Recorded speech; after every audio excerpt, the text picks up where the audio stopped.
Hi, இன்றைக்கி நான் முட்டை, பன்னீர், காய்கறி எல்லாம் சேர்த்து ரொம்ப ஹெல்த்தியான ஒரு high protein high fibre snacks அப்படி செய்கிறேன்னு பார்க்க போகிறோம். டயட் பண்ணுறவங்க, ஹெல்த் கான்ஷியஸாக இருக்கிறவங்க பிரேக்ஃபாஸ்ட்டுக்கோ டின்னருக்கோ கூட இதை எடுத்துக்கலாம். நல்ல வயிறு ஃபுல்லாக டேஸ்டியாக ஃபில்லிங்காக சாப்பிட்டு ஒரு திருப்தி கிடைக்கும். இப்போ வாங்க எப்படி செய்கிறேன்னு பார்த்துடலாம். அதுக்கு நான் ஒரு அரை டீஸ்பூன் அளவுக்கு நல்லெண்ணெய் சேர்த்துக்கிறேன். அடுத்தது ஒரு பாதி அளவு பெரிய வெங்காயத்தை குட்டியாக கட் பண்ணி அது ஒரு 50% வதங்குற வரைக்கும் இந்த மாதிரி வதக்கிடலாம். சாஃப்ட் ஆயினதும் இஞ்சி பூண்டு பேஸ்ட் ஒரு டீஸ்பூன் போட்டு பச்சை வாசனை போகிற வரைக்கும் வதக்கிடலாம். அடுத்தது ஒரு சின்ன கேரட்டை இந்த மாதிரி துருவி சேர்த்துக்கலாம். பாதி அளவு கேப்சிகம் சேர்த்துக்கலாம். 1/4 கப் அளவுக்கு ஸ்வீட் கார்ன் எடுத்துக்கலாம். 1/2 கப் முட்டைக்கோஸ் எடுத்துக்கிறேன். அடுத்தது தேவையான அளவுக்கு உப்பு சேர்த்துக்கலாம். 1/2 டீஸ்பூன் அளவுக்கு மிளகுத்தூள் சேர்த்துக்கிறேன். உங்கள் காரத்துக்கு ஏற்ற மாதிரி சில்லி ஃப்ளேக்ஸ் எடுத்துக்கோங்க. நான் இன்றைக்கி 1/2 டீஸ்பூன் எடுத்துக்கிறேன். 1/2 டீஸ்பூன் அளவுக்கு சீரகத்தூள் சேர்த்துக்கலாம். இது முட்டையில் இருக்கிற அந்த கவிச்ச வாசனையாக எடுத்துரும். இப்போ ஒரு 2 நிமிஷத்தில் இந்த காய்கறி எல்லாம் நல்லா வதங்கிடும்.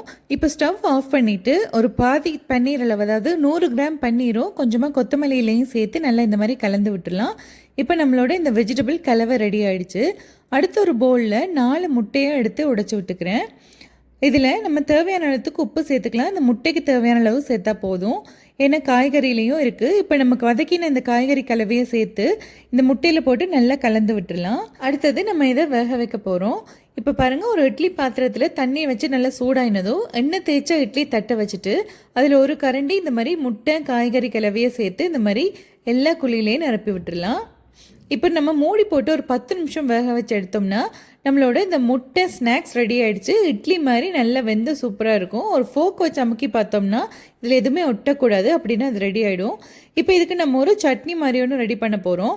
அதுக்கு நல்லா சூடாகிட்டு இருக்கிற தண்ணியில் ஒரு 3 பழுத்த தக்காளி சேர்த்துக்கிறேன். பின்னாடி இந்த மாதிரி ஸ்லிட் போட்டு சேர்த்தோம்னா தோல் உரிக்க ஈஸியாக வந்துடும்.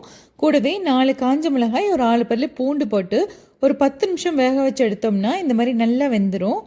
இப்போது இதை தண்ணியிலேருந்து எடுத்துட்டு ஆற வச்சு தோல் உரித்து எடுத்து வச்சிடலாம். பாருங்கள், இந்த மாதிரி எல்லாத்தையுமே தண்ணியிலேருந்து எடுத்துடலாம். இப்போ இது எல்லாத்தையும் ஒரு மிக்ஸி ஜாரில் சேர்த்துருக்கேன். இதில் தேவையான அளவுக்கு உப்பு, ஒரு டீஸ்பூன் அளவுக்கு சுகர் சேர்த்துடலாம். இதை நல்லா அரைச்சி எடுத்துட்டோம்னா நம்மளோட காரசாரமான டேஸ்டியான சட்னி ரெடி ஆகிடும். இப்போ நம்ம ரெடி பண்ண இந்த முட்டை இட்லியை இந்த சட்னியில் துவச்சி சாப்பிட்டோம்னா ரொம்ப நல்லாயிருக்கும்.